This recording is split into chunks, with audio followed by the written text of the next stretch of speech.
You're playing against the team that drafted you. You have an opportunity to break your career high in rushing yards, but you said you wanted to let the young guys eat. What was it in that moment that you were thinking that said, it'll be better for me to allow my teammates to get shine than have some sort of act of vengeance on my old team by breaking my career rushing record? I mean, it was never about vengeance for me going into that game, to be honest. I struggled with that a little bit, but unbelievable supporting cast, whether it's my family, friends, coaches, teammates. But in that moment, which I kind of wish never went viral or kind of made it out there, I would say, shout out to the Eagles PR team. I know I was mic'd up, but I feel like it takes away from being authentic. But for me, it's like I see how hard, Kenny and Will Shipley worked. And I think Kenny's a really, really good running back. I tell him all the time, I got the scoop on him. Everyone sees him as a smaller back. They don't know how strong he is. And I get to compete with him in the weight room every single day. And then the Will Shipley kid, he's special.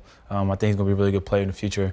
And he loves ball. He loves the game. So, sometimes my motivation is to go out there and get the job done. So I could see my guys shine. And the opportunity came where, Coach came up to me. And I appreciate Coach. A lot of coaches don't do that. But being so locked in and to the game and understanding his players, like to some people, like they want that moment. They want that moment, rightfully so.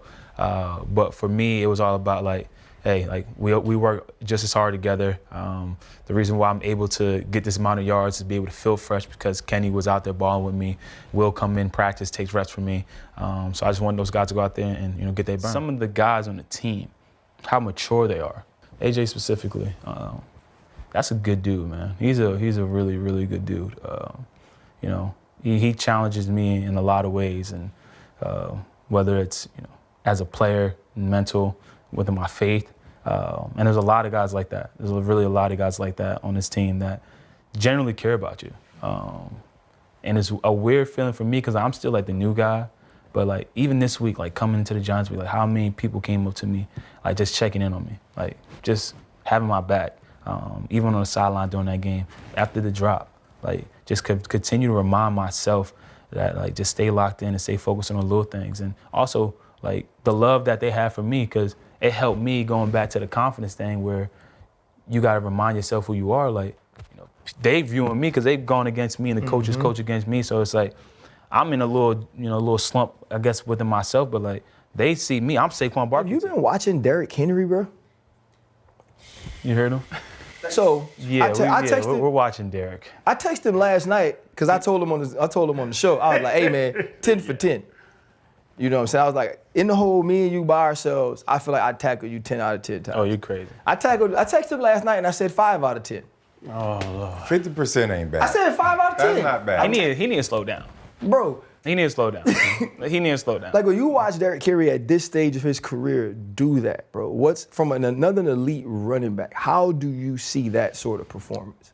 As a competitor, I hate it because I'm like, we all want that rushing title. And he already got some. You know what I mean? I came second or third a couple times. He already got some, so he could slow down. It's funny you said that. I actually messaged him today on IG, like, keep balling.